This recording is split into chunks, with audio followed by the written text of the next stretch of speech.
জাহিদুল ইসলাম মেশকাতকেও পুরস্কৃত করা হচ্ছে।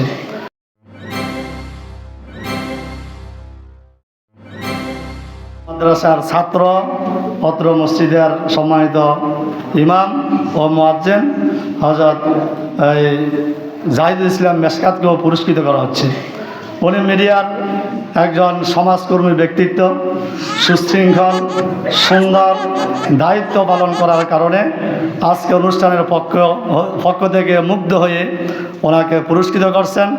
ওনার পুরস্কার আজকের অত্র মাদ্রাসার মোহতামিম জনাব মাওলানা হাফেজ আব্দুল মান্নান সাহেবের হাত থেকে পুরস্কার গ্রহণ করবেন। আমি সম্মানিত মিডিয়া কর্মী ভাইকে তার পুরস্কার গ্রহণ করার জন্য অনুরোধ জানাচ্ছি। कलमा में नमाजू में अज़ा में तकबीर में कलमा में नमाजू में अज़ा में